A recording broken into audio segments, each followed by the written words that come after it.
بسم اللہ الرحمن الرحیم۔ اللہ رب العزت ہم سب کی گناہوں سے حفاظت فرمائے۔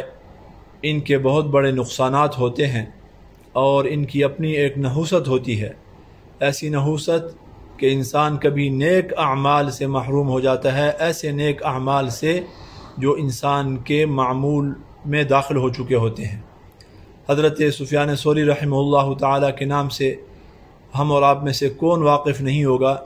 اتنی بڑی شخصیت، وہ فرماتے ہیں کہ ایک مرتبہ مجھ سے ایک گناہ ہو گیا جس کی نحوست سے میں 4 مہینے تک تہجد کی نماز سے محروم ہو گیا۔ تہجد کی نماز پڑھنا میرا معمول تھا، لیکن جب یہ گناہ مجھ سے ہوا تو اس کی نحوست کی وجہ سے 4 مہینے تک مجھ سے تہجد کی نماز کی توفیق سلب ہو گئی۔ اور گناہ کیا تھا؟ ان حضرات کے گناہ کوئی ایسے ویسے تو نہیں تھے کہ خدا نخواستہ کوئی زنا کر لیا، شراب پی لی، چوری کر لی یا ڈاکہ جو ہے نا وہ ڈال لیا، بلکہ گناہ کیا تھا؟ گناہ یہ تھا، کہتے ہیں کہ ایک مرتبہ ایک بندہ نماز کے بعد جو ہے نا وہ دعا کر رہا تھا اور دعا میں اللہ رب العزت کے سامنے رو رہا تھا، تو میرے دل میں صرف یہ بات آ گئی کہ یہ بندہ یہ سب کچھ دکھلاوے کے لیے کر رہا ہے اور ریا کے لیے کر رہا ہے۔ بس اتنی بات میرے ذہن میں آنی تھی کہ اس کے بعد 4 مہینے تک میں تہجد کی نماز کے قریب نہیں جا سکا اور تہجد کی نماز کے لیے میری آنکھ نہیں کھل سکی اور اس کی توفیق سے محروم ہو گیا۔ لہذا ہم اور آپ کو چاہیے کہ اپنے آپ کو گناہوں سے بچائیں، کہ اور تو نقصانات ہوتے ہی ہیں، لیکن یہ بھی نقصان ہوتا ہے کہ انسان کے جو ٹوٹے پھوٹے اعمال، جو معمولات چل رہے ہوتے ہیں نیکی کے، دوسری نیکیوں کے، ان سے انسان جو ہے نا محروم ہو جاتا ہے۔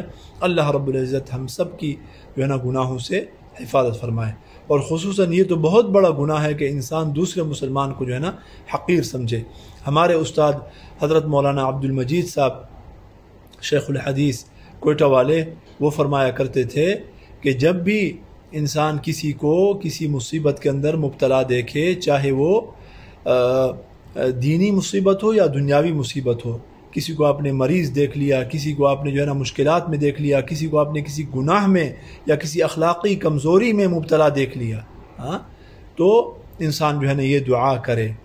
ایک تو یہ دعا پڑھے، الحمدللہ الذی عافانی مما ابتلا بہ یا مما ابتلاک بہ وفضلنی علی کثیر ممن خلق تفضیلا۔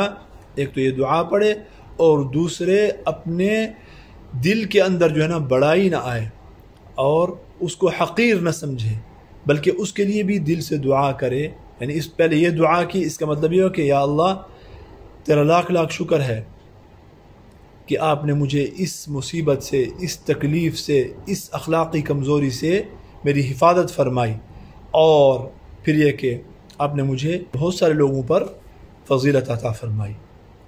ساتھ ساتھ یہ دعا کرے، اللہ کا شکر ادا کرے کہ شکر ہے میں جو ہے نا یہ گناہ نہیں کر رہا، اور ساتھ یہ بھی دعا کرے اس شخص کے لیے کہ یا اللہ اسے بھی اس مصیبت سے اور اس اخلاقی کمزوری سے یا اس بیماری سے، اس مشکل صورتحال سے نجات عطا فرما۔